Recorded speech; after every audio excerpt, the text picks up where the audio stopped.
Kalau di sini berapa Mbak bulanannya Mbak? Dua bulanan harian. Oh, harian berapa? Ada yang 150, Hah, sehari? 30. Sehari? Terus premannya ada yang 30, 20, 15.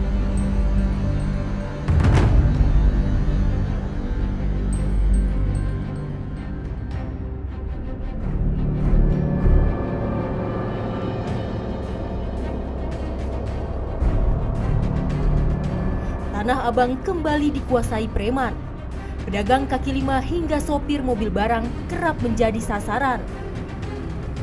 Mereka harus membayar jatah preman jika urusan di kawasan Tanah Abang mau aman. Ada oknum warga sekitar yang memanfaatkan situasi mencari uang dengan cara gampang. Yang terbaru, ulah para preman jalanan meminta paksa uang dari para sopir mobil barang yang hendak keluar pasar Tanah Abang. Aksi pemalakan ini dilakukan sekelompok pemuda saat mobil barang hendak keluar dari area Blok F Tanah Abang.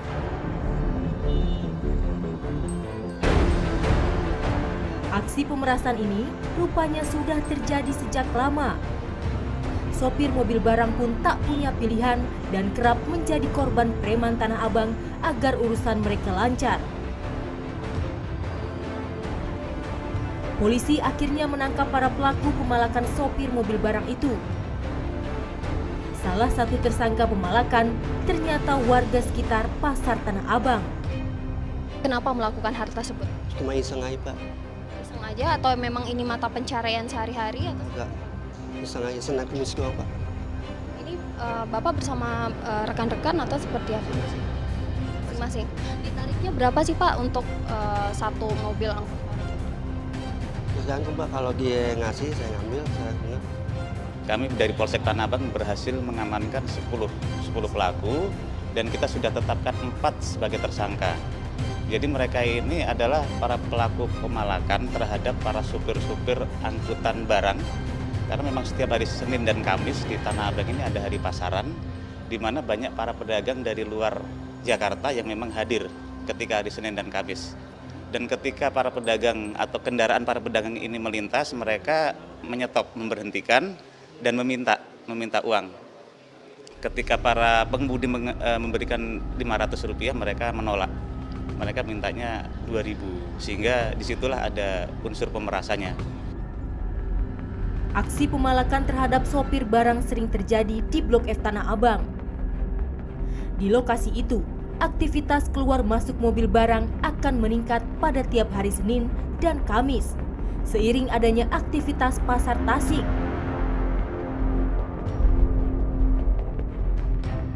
Ulah preman Tanah Abang sudah menjurus pada perusakan.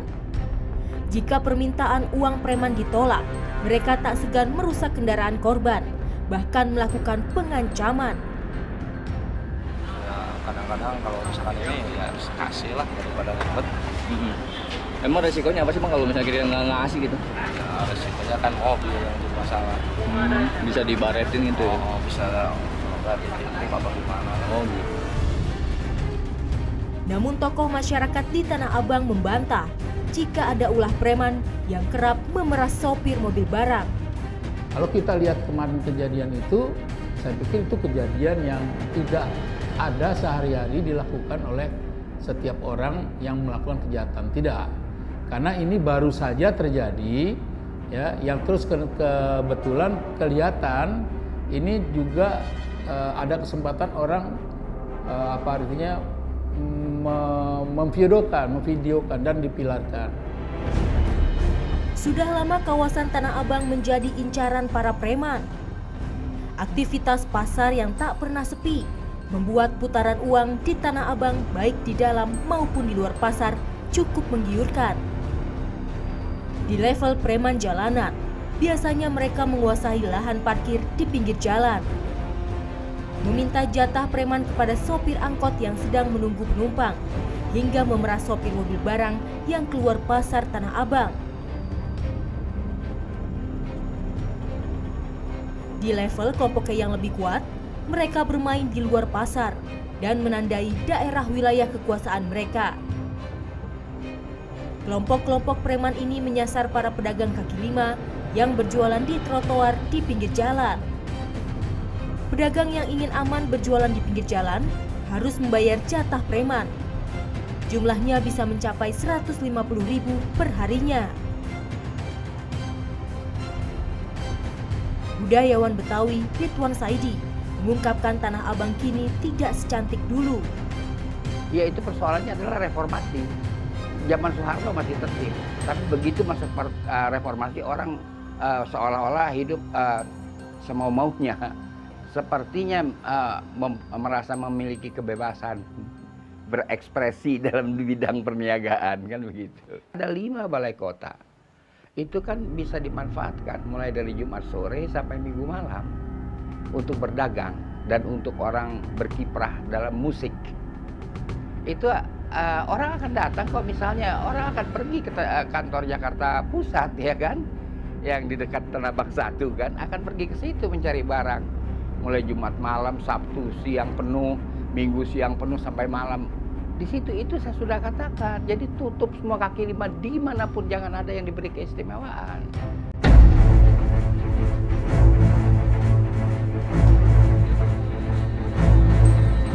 Ulah premanisme di Tanah Abang tidak benar-benar habis. Pasar grosir terbesar itu selalu mendatangkan keuntungan. Banyak orang mengadu nasib dengan berdagang. Sebagian lainnya memilih menjadi preman, meminta jatah dengan dalih uang keamanan. Mereka yang memiliki kekuasaan wilayah di kawasan Tanah Abang selalu mengutip uang dari pedagang alias jatah preman. Jika tidak diberi, siap-siap saja pedagang kaki lima itu diusir dan dilarang berjualan lagi. Dalih uang keamanan ala preman Tanah Abang jumlahnya bisa mencapai Rp150.000 per hari untuk satu pedagang. Yang bayar 150 tuh yang punya ini. Kalau Mbak bayar lagi? Kalau Mbak bayar lagi? Berapa? Apanya? Bayar lagi berapa lagi? Ya 150. Oh, 150. Saya yang punya tempat ini semuanya 150. Terus premannya ada yang 30, 20, 15, 10. Banyak. Kalau dikasih gimana nggak diobrak-abrik? Kalau Mbak nggak ngasih sama preman marah-marah. Masa? Mau sepi, mau rame, dia nggak ngerti.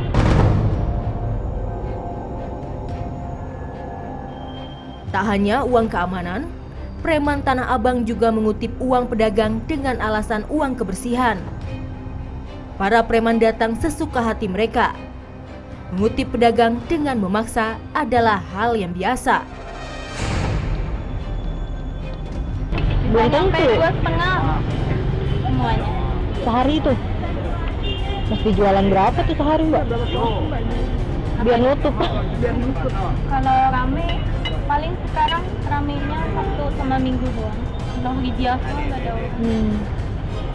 Kan premannya banyak ya, beda-beda ya. Iya.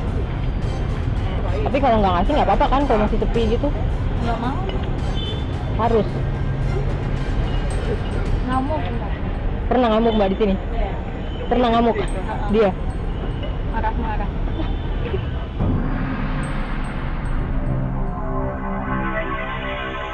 Banyaknya pedagang kaki lima yang mencoba mendulang rezeki di Tanah Abang memang dimanfaatkan oleh preman. Siapa yang ingin mengadu nasib berniaga di kawasan Tanah Abang harus lebih dulu berurusan dengan mereka. Padahal Satpol PP Jakarta Pusat kerap melakukan razia agar kawasan Tanah Abang tidak semrawut, tertib dan nyaman. Namun urusan mengatur pedagang kaki lima dan preman di Tanah Abang memang tak mudah. Pasukan Satpol PP begitu gencar melakukan penertiban di sepanjang trotoar Tanah Abang. Namun pedagang tetap bandel saat Satpol PP lengah. Berapa bayarnya? Dari sekitar 500.000 sampai 3 jutaan lah. Ya kalau iurannya ya ada yang kena 30, ada yang 50, tergantung tempatnya Kak. Kerjasama ya pastinya lah, setiap pagi tuh pasti ada ke belakang minta uang sama premannya. Kalau pagi juga dia biasanya minta kopi sama kita pedagangnya. Kita kasih daripada barang kita diangkat. daripada dia diancam, kita diancam-ancam terus. Kita menurut aja, namanya juga pedagang kecil.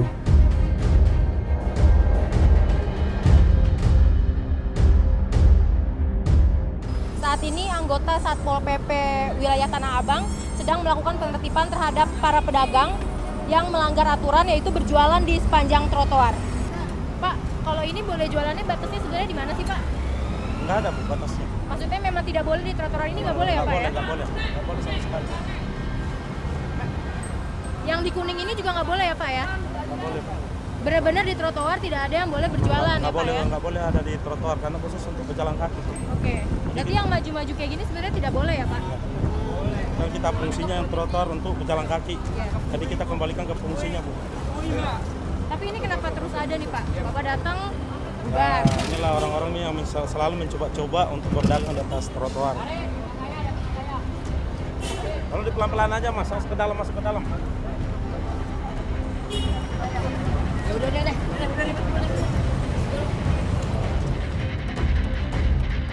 Inilah situasi di Tanah Abang. Pemprov DKI bukan tidak peduli terhadap kenyamanan di Tanah Abang. Penertiban PKL dilakukan, namun tak lama kemudian PKL menggelar dagangannya kembali di trotoar.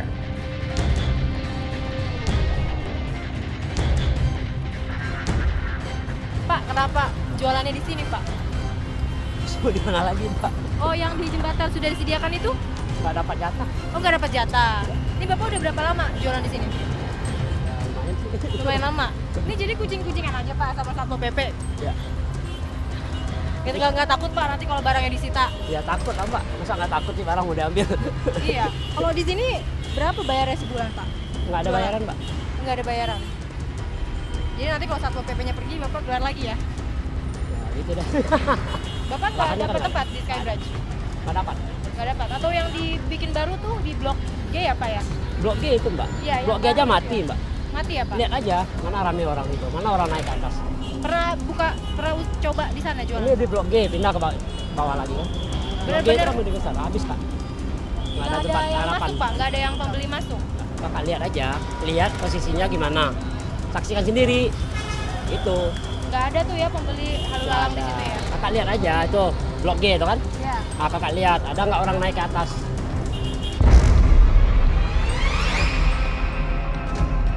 Bagaimana ulah preman di Tanah Abang menguasai wilayah untuk diperjualbelikan kepada pedagang kaki lima.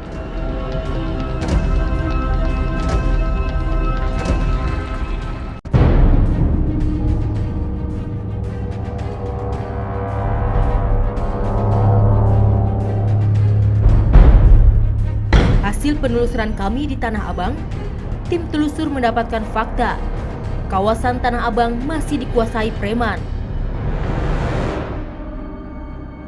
Para preman memanfaatkan keinginan pedagang kaki lima untuk berjualan di trotoar. Para pedagang harus membayar uang sewa kepada preman yang menguasai wilayah itu. Untuk satu lapak PKL yang berjualan di trotoar, sewanya Rp500.000 hingga Rp1.000.000 per bulan, tergantung luas lapak yang diinginkan pedagang. Untuk membuktikannya, tim telusur menguji informasi itu. Kami mencoba akan berjualan di trotoar depan stasiun Tanah Abang.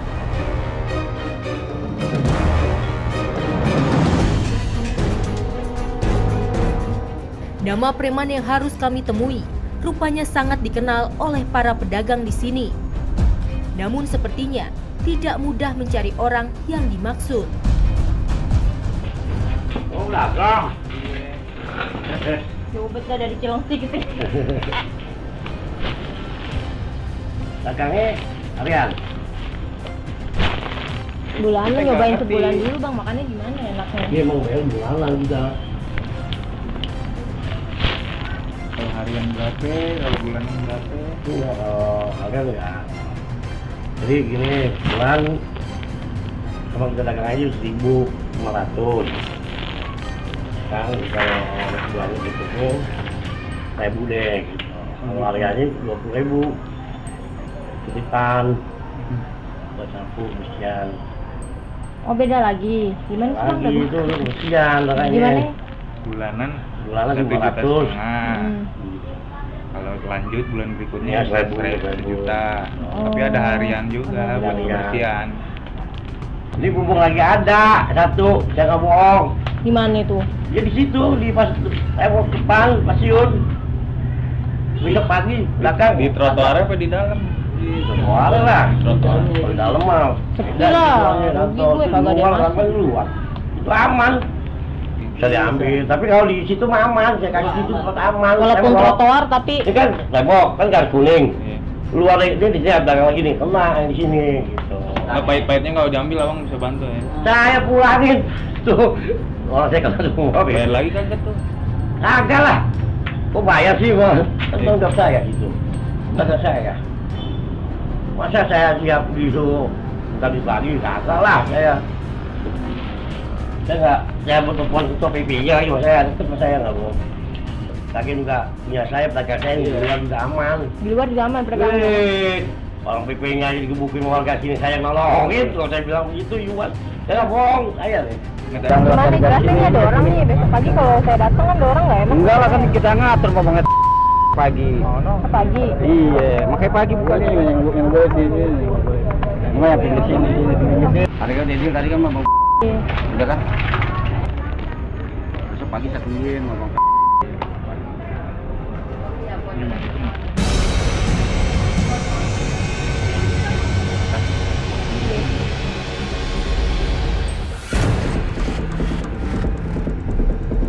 Rupanya inilah cara pedagang kaki lima nekat berjualan di trotoar atau badan jalan di kawasan Tanah Abang. Sejumlah orang yang menguasai lokasi ini memanfaatkannya dengan melakukan bisnis diam-diam jual beli trotoar Tanah Abang.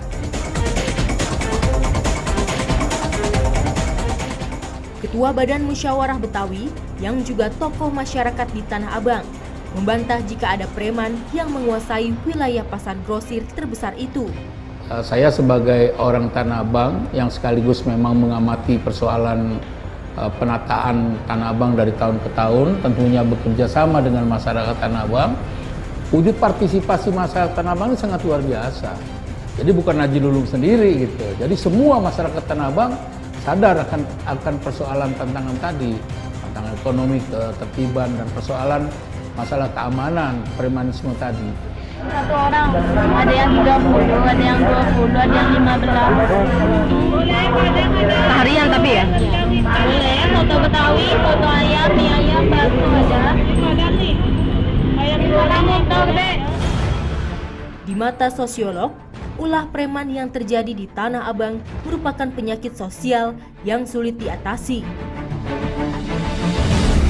Nah, preman ini adalah penyakit sosial yang dari waktu ke waktu tidak mudah diatasi. Pertama, mereka itu mentalitasnya sudah tidak baik.